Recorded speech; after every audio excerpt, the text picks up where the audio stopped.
We are 1 week out from the Boston Marathon. Could not be more excited, could not be more thrilled. I've never been to Boston. I've never been to the marathon. I've only watched it. I've only seen so many YouTube videos. I've only seen so many people post about it. And obviously dissecting the elevation course here is something that I need to do. 1 week out, literally to the day, 1 week.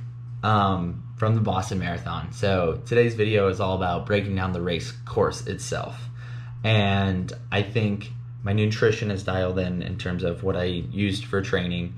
I think my mindset is shifting from running training to running the race.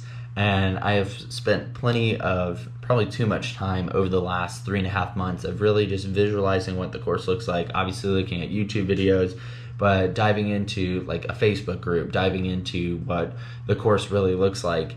And we're gonna pull it up here. And I think the biggest thing to look at is the elevation chart.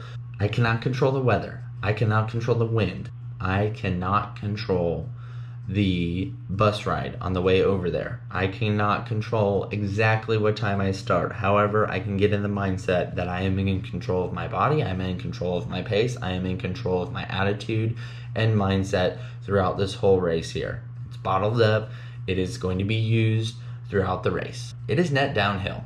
That's what people kind of forget. You start at roughly 450 feet and then the finish line is at roughly 0. So it's net downhill. Not eligible for world records. We're not going after them today. Everyone always talks about Newton Hills, and that's the course, you know, where everyone truly kind of blows up or really fades off their pace. Taking a look at the first 5K. For me, I always go and ease into all of my marathons. So I need to see like a plus 20 of what my pace could potentially be during race day. So for that purposes of training and running, roughly 7-ish pace. If I see a little bit over 7, I'm not going to complain. I'm going to ease into the run. And it is net downhill from there, from the start to the first 5K. And then from 5K to almost 20K, we'll just group that all in there.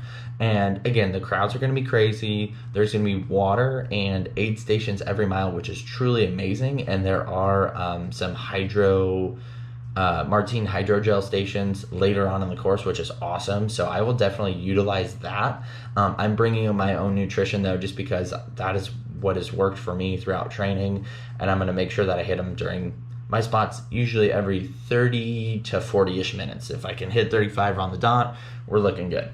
But that's where I'm going to start chipping away. That's where I'm going to start feeling the pace, get into the race, absorb the crowd and absorb the energy. But I know that Newton Hills are on the back half of the race. From 5K to about 20K, that's where I'm really just going to settle in, stay comfortable, and understand that there is more effort to push later on in the race there. 20K to 25K, again, relatively flat. Again, there are some rollers in there, but again, net downhill from the start. That's where, again, staying controlled, staying relaxed, and that's where some of the hydrogel stations are. So I might take one of those knowing and preparing for Newton Hills.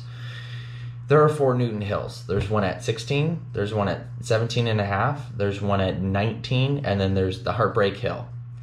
I think just the strategy of where these hills are really makes Heartbreak Hill the most memorable one because it's the longest and it's the last hill. But I think the 3 hills before it are the ones that set you up for either failure or success on that last Heartbreak Hill. That's where the crowd's gonna be the craziest. That's where everyone's gonna be cheering the hardest. That's where runners are gonna blow up and start walking. So that is my take on the hills. I'm not gonna push it up the pace, but I'm definitely gonna try to maintain my speed and throughout those first 3 hills from 16 to about 19.5. And then if there's a little bit of a flat section there, so I'm gonna just kind of relax knowing that the Heartbreak Hill is right there.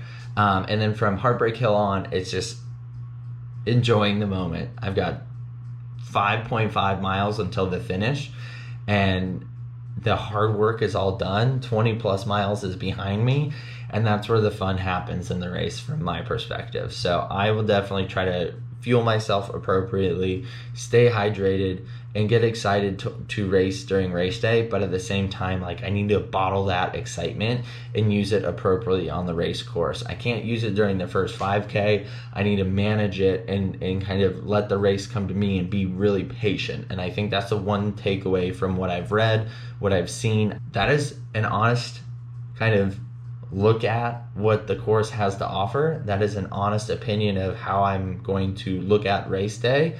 But a lot of it is out of my control. As soon as the gun goes off and I'm ready to go, I need to just absorb the energy, relax the first 5K, and let the race come to me. And realize that I am going to be running in the 126th Boston Marathon, which is super exciting, and that's been a goal of mine forever. We will see you in the next video, which will be the Boston Marathon. As always, go make it a great day.